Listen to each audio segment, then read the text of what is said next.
رمضان کی ہر ساعت مبارک ہے، لیکن آخری عشرہ نیکیوں اور فضیلتوں سے پہلے دونوں عشروں پر سبقت لیے ہوئے ہے۔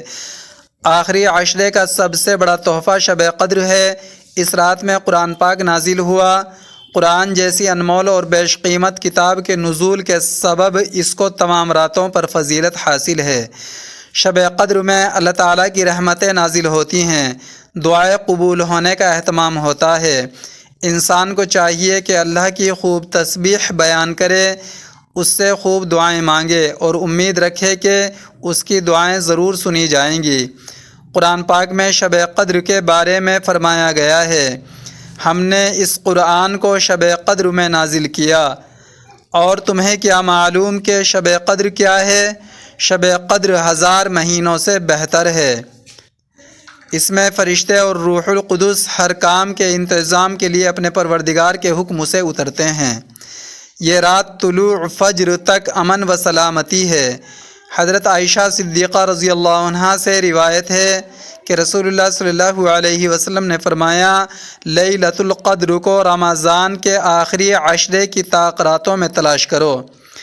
حضرت انس رضی اللہ عنہ سے روایت ہے کہ رسول اللہ صلی اللہ علیہ وسلم نے فرمایا، جب لیلۃ القدر آتی ہے تو جبرائیل علیہ السلام فرشتوں کی ایک جماعت کے ساتھ نازل ہوتے ہیں، اور ہر بندے کو جو کھڑا یا بیٹھا اللہ تعالیٰ کا ذکر کر رہا ہو، اس میں تلاوت، تسبیح و تحلیل اور نوافل سب شامل ہیں۔ غرض کسی مسنون طریقے سے ذکر و عبادت میں مشغول ہو، اس کے لیے وہ دعائیں رحمت فرماتے ہیں۔ لیلۃ القدر کی دعا۔ حضرت عائشہ رضی اللہ عنہا سے روایت ہے کہ میں نے عرض کیا، یا رسول اللہ صلی اللہ علیہ وسلم، یہ فرمائیے کہ اگر مجھے یہ معلوم ہو جائے کہ یہ رات لیلۃ القدر ہے تو میں کیا مانگوں؟ آپ صلی اللہ علیہ وسلم نے ارشاد فرمایا، یہ دعا مانگو، اے اللہ، آپ بہت ہی معاف کرنے والے ہیں، معافی کو پسند فرماتے ہیں، پس مجھے معاف فرما دیجئے۔ مظاہر حق میں ہے کہ اسی رات میں ملائکہ کی تخلیق ہوئی، اور اسی رات حضرت آدم علیہ السلام کی تخلیق کا آغاز ہوا۔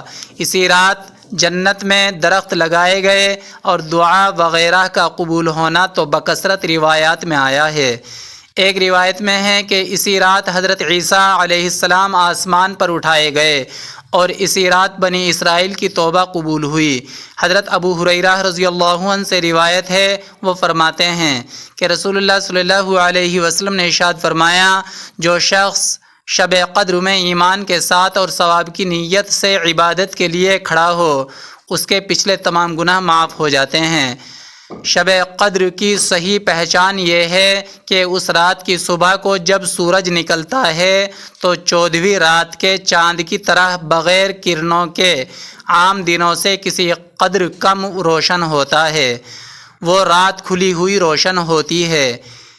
اس رات میں نہ زیادہ ٹھنڈ ہوتی ہے نہ زیادہ گرمی۔ امام ابن جریر طبری رحمۃ اللہ علیہ نے بعض بزرگوں سے نقل کیا ہے کہ اس رات میں ہر چیز زمین پر جھک کر سجدہ کرتی ہے اور پھر اپنی اصلی حالت پر آ جاتی ہے۔ مختصر یہ کہ اس رات کی قدر و منزلت کو پیش نظر رکھتے ہوئے اسے عبادات و مناجات، توبہ و اظہار ندامت اور دعاؤں میں گزارنا چاہیے۔ دوستوں، آپ ہمارے اسلامک مفتاحی چینل کو سبسکرائب کریں، ویڈیو کو لائک اور شیئر کریں۔